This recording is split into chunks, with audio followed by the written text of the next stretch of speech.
प्रवेश हे टप्प्याटप्प्यात होतच असतात आमचे छोटेखानी ठिकठिकाणी शाखा लेवलला पण होत असतात। आज जे नियुक्तीपत्र दिले ते मागे तुम्ही बघितलं असेल की बदलापूर उल्हासनगर या दोन शहराच्या कार्यकारिणी बरखास्त केले होते।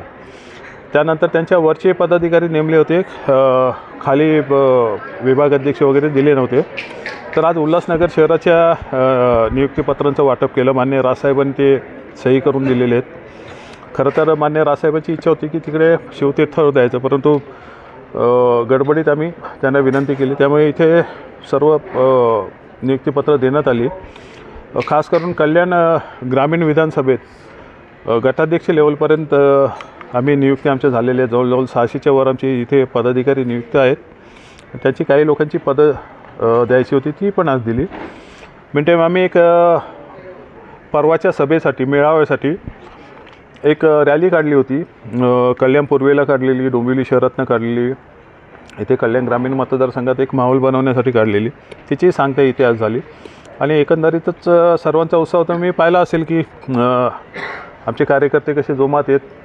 परवाच्या मेळाव्यासाठी आगामी मान्य राजसाहेबांचे काय आदेश येतात त्यासाठी सगळी तयारी आहे। काय नाही, तयारी आमची नेहमीच असते।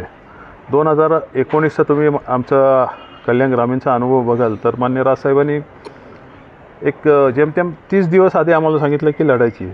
त्याच्या आधी आम्ही निवडणुका लढणार नव्हतो। तुम्हाला आठवत असेल की EVM पण काही आमच्या प्रेस वगैरे झाल्या होत्या काही पक्षाच्या नेत्यांसोबत। त्यामुळे आम्ही महाराष्ट्र सैनिक आहोत, सैनिकांनी नेहमी तयार असायलाच पाहिजे। मी स्वतःही लोकसभा 2014ला लढलेलो आहे, त्यामुळे इथली या लोकसभा क्षेत्राची बांधणी कशी आहे, दाटणी कशी आहे, सगळं आम्हाला नॉलेज आहे।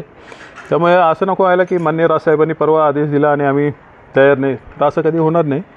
आम्ही यावेळेस पण इथे समजा आदेश दिला मान्य राजसाहेबांनी तर आम्ही तयार आहोत।